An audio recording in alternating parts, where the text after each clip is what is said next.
অপরূপা পোদ্দারের স্বামী প্রাক্তন তৃণমূল কাউন্সিলর শাকির আলী, যার আজকে এনআইএ আদালতে জামিন হয়ে গেল। 30শে জুন তাকে গ্রেপ্তার করা হয়েছিল এবং রামনবমীতে অশান্তির ঘটনায় মূল চক্রী হিসেবে গ্রেপ্তার করা হয়েছিল শাকির আলীকে। রিষ্যা তার বাড়ি থেকে গ্রেপ্তার করা হয়েছিল। তৃণমূল কাউন্সিলর শাকির আলী, যাকে জামিন দিয়েছে এনআইএ আদালত। আমাদের প্রতিনিধি সরাসরি ব্রতদীপ ভট্টাচার্য আমাদের সঙ্গে রয়েছেন। ব্রতদীপ, 30শে জুন এই শাকির আলীকে গ্রেপ্তার করা হয়েছিল, আজ তিনি জামিন পেয়ে গেলেন। আজকে আদালতে ঠিক কি হলো?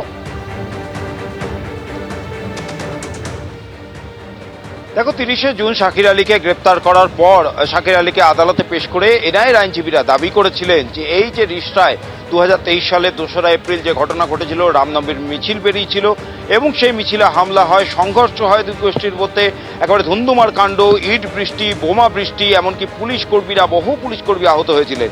এই ঘটনায় শাকির আলীকে মূল চক্রান্তকারী হিসেবে দাবি করেছিলেন এনআইএর আইনজীবীরা এবং এর আগের দিন তাকে আদালতে পেশ করে এনআইএর আইনজীবীরা তাকে নিজেদের হেফাজতে চান। আজকে সেই হেফাজতের মেয়াদ শেষ হয় এবং তারপর শাকির আলীকে ফের আদালতে পেশ করা হয়। আজকেও কিন্তু এনআইএর আইনজীবীরা আদালতে শাকির আলীকে পেশ করে দাবি করেছিলেন যে শাকির আলী তদন্তে সহযোগিতা করছিলেন না।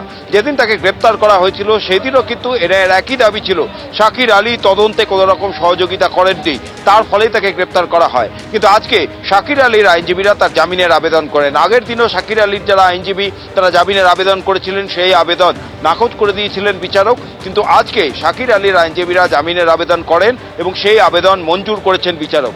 অর্থাৎ 2023 সালের 2রা এপ্রিল রিষ্টায় রামনবমীর মিছিলকে কেন্দ্র করে যে সংঘর্ষ গণ্ডগোলের ঘটনা ঘটেছিল এবং যেই ঘটনায় মূল চক্রী হিসাবে প্রাক্তন তৃণমূল সাংসদ অপরূপা পোদ্দারের স্বামী শাকির আলীকে মূল চক্রান্তকারী হিসেবে দাবি করেছিল এনআইএ, সেই মামলায় শাকির আলী আজকে জামিন পেয়ে গেলেন। আজকে শাকির আলীর যারা আইনজীবী তারা আদালতে সওয়াল করেন যে গত 3 বছর ধরে এনআইএ যতবার শাকির আলীকে ডেকেছে, হাজিরা দিতে বলেছে, শাকির আলী গেছেন, তিনি সমস্ত রকম সহযোগিতা করেছেন এবং এই গত 3 বছরে যেটা শাকির আলীর আইনজীবীদের দাবি, এনআইএ তার বিরুদ্ধে কোনো রকম তথ্য প্রমাণ, তার যে প্রত্যক্ষভাবে ওই গণ্ডগোলে ইন্ধন দেওয়ার বা নেতৃত্ব দেওয়ার অভিযোগ উঠেছিল, তার কোনো তথ্য প্রমাণ কিন্তু এনআইএর তরফ থেকে আদালতে দেওয়া যায়নি এবং একই সঙ্গে তার অসুস্থতার কথাও বলেন শাকির আলীর আইনজীবীরা। অন্যদিকে এনআইএর যারা আইনজীবী ছিলেন তারা কিন্তু প্রবল বিরোধিতা করেন তারা এই জামিনের। তারা দাবি করেন, আজও কিন্তু সেই একই দাবি করেন যে এই ঘটনার মূল চক্রী তিনি কিন্তু এই গণ্ডগোলের নেতৃত্ব দিয়েছিলেন এবং পরিকল্পনার নেপথ্যেও তিনি ছিলেন এবং তাকে যাতে জামিন না দেওয়া হয় তিনি প্রভাবশালী, এই ধরনের একাধিক দাবি তারা করেছিলেন। কিন্তু দুই পক্ষের সওয়াল শোনার পর বিচারক শাকির আলীর জামিন মঞ্জুর করেছেন, কিন্তু 2টি শর্ত দিয়েছেন। তার মধ্যে একটি শর্ত হলো 15 দিনে একবার করে এনআইএর দপ্তরে গিয়ে তদন্তকারী আধিকারিকের সঙ্গে তাকে দেখা করতে হবে এবং তিনি রাজ্যের বাইরে যেতে পারবেন না।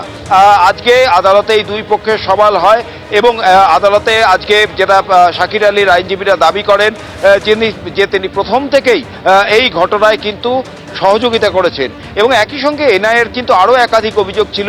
এনআইএর তরফ থেকে আগের দিনও আদালতে জানানো হয়েছিল যে গণ্ডগোলের সময় শাকির আলীকে ঘটনাস্থলে দেখা গিয়েছিল, যে মব এসেছিল অর্থাৎ যে ভিড় সেখানে গণ্ডগোলে ইন্ধন দিয়েছিল তাদের নেতৃত্ব দিতে দেখা গেছিল। এই ধরনের একাধিক অভিযোগ কিন্তু এনআইএর তরফ থেকে তোলা হয়েছিল।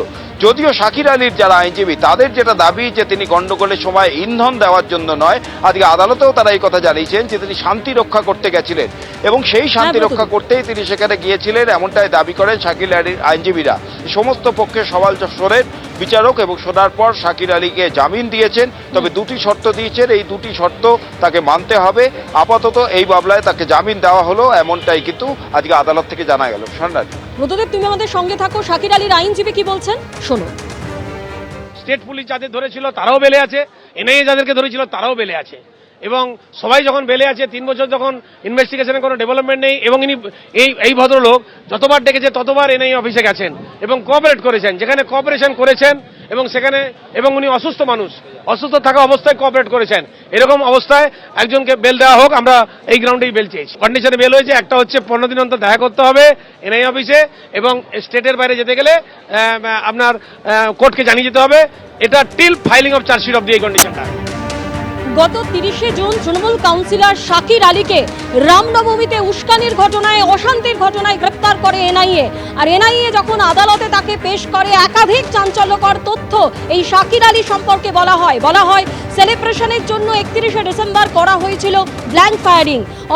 অপরূপা পোদ্দারের স্বামী শাকির আলীকে গ্রেপ্তার করে দাবি এনআইএ। আলাদা আলাদা বন্দুকে ব্যবহার হয় এমন 36টি গুলি উদ্ধার। শাকির আলীর প্রভাব উল্লেখ করতে গিয়ে কোর্টে দাবি এনআইএ। রামনবমীর মিছিলে হামলায় উস্কানি দিয়েছিলেন শাকির আলী। শাকির আলী নিজে ছিলেন কাউন্সিলর, স্ত্রী ছিলেন সাংসদ।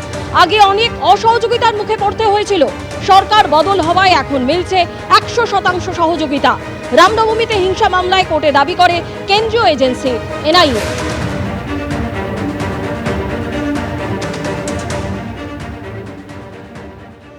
এবিপি আনন্দ, এগিয়ে থাকে, এগিয়ে রাখে।